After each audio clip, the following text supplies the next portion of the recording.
c'est la même chose que tel père, tel fils. Et ici, dans le livre d'Ézéchiel, en fait, on découvre qu'en effet, il y a des choses qu'on peut voir chez les parents et que les enfants vont répéter. Il décrit ici que voilà, sa mère est une Étienne, son père un Amoréen, il vient à la source et il explique qu'en fait, tu es la fille de ta mère qui a repoussé son mari et ses enfants.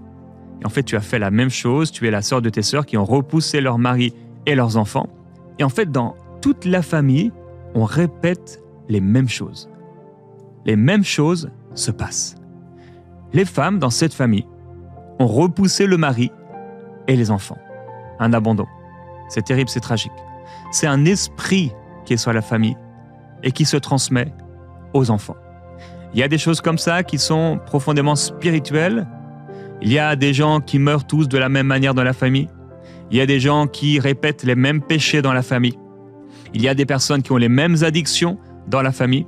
Pas seulement parce que l'enfant, peut-être il aurait été dans le ventre pendant que la maman était alcoolique, mais pas seulement cela, parce que ils sont nés dans une famille, bien sûr, ils ont vu des choses, mais pas seulement parce qu'ils ont vu des choses, mais également parce que tout simplement, c'est un esprit qui est derrière ces choses. Il y a un esprit qui est un esprit familial, c'est un héritage et il est là. Et Osée chapitre 5, verset 4 nous montre cela. J'aimerais aujourd'hui prier pour quelqu'un. Ton père, ta mère ne se sont pas positionnés pour toi. Peut-être même c'est toi le père et la mère, et tu ne t'es pas positionné pour ton enfant. Quand le roi David ne s'est pas positionné pour son fils Salomon, ça a créé de gros problèmes. Tu dois te positionner, toi papa, maman, tu dois te positionner pour ton enfant. Tu ne dois pas être comme le peuple qui, à l'époque d'Élie, va être là, et Élie va dire, mais si c'est Dieu, allez vers Dieu. Si c'est Balaam, allez vers Balaam, et le peuple ne répondit rien. Il clochait des deux côtés. Est-ce que ton fils est ton fils? Est-ce que ta fille est ta fille? J'aimerais prier pour ceux pour qui les parents ne se sont pas posés, n'ont pas déclaré ce qu'il fallait déclarer, ne se sont pas levés. Père, je prie, aujourd'hui il y a des enfants qui ont grandi, ce sont des adultes. Père, ils sont en train de prier avec moi. Et aujourd'hui, il y a plusieurs personnes qui subissent même dans leur propre vie un héritage de malédiction. Cette semaine, Père, non seulement aujourd'hui, mais dans les prochaines émissions, tu vas aller libérer des cœurs. Et je prie particulièrement, Seigneur, pour ces enfants qui, comme je l'ai dit, sont peut-être adultes aujourd'hui, mais papa ne s'est pas levé dans la famille pour eux. Maman ne s'est pas levée dans la famille pour eux. Et voici qu'en ayant grandi, ils ont vécu avec des carences. Ils auraient voulu entendre papa dire qu'il était fier d'eux. Elle aurait voulu entendre que papa dise qu'il était fier d'elle. Mais le père était absent. Le père n'a pas pris sa place. Le père ne s'est pas positionné.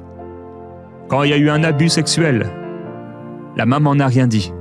Ou la maman a dit de se taire et elle ne s'est pas levée. Père, je prie pour la guérison de ces cœurs qui ont été brisés, ces cœurs qui ont vécu des carences, ces cœurs qui ont vécu un manque d'affection et qui aujourd'hui répètent ce même manque d'affection envers leurs enfants. Ces parents qui sont devenus parents aujourd'hui, qui étaient ces enfants à qui on n'a pas dit je t'aime et qui aujourd'hui ne réussissent pas à dire je t'aime à leurs enfants. Ces parents qui sont devenus parents mais qui hier étaient des enfants qu'on n'a jamais pris dans les bras et à qui on n'a pas montré d'affection et aujourd'hui ils ne prennent pas leurs enfants dans les bras, ils ne leur montrent pas d'affection. Mais Père, on a lu dans la pensée du jour qu'on a reçu ton esprit. On est devenus des enfants adoptifs. Nous sommes fils et nous sommes héritiers. Et Père, je veux déclarer au nom de Jésus-Christ cet héritage spirituel pour tous ceux qui m'écoutent et tous ceux qui prient avec moi.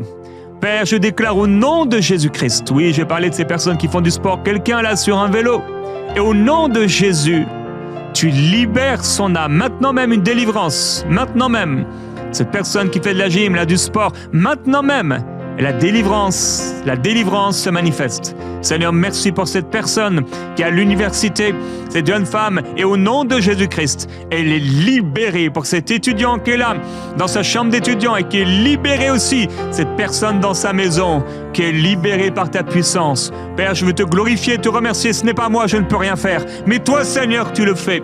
Et tu poses ta main puissante puissante pour libérer, pour guérir, pour restaurer.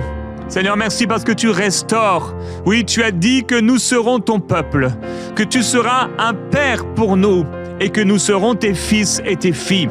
Alors Père, je veux te remercier. Et au nom de Jésus-Christ, je veux déclarer maintenant que quelqu'un est fils de Dieu. Quelqu'un est fille de Dieu.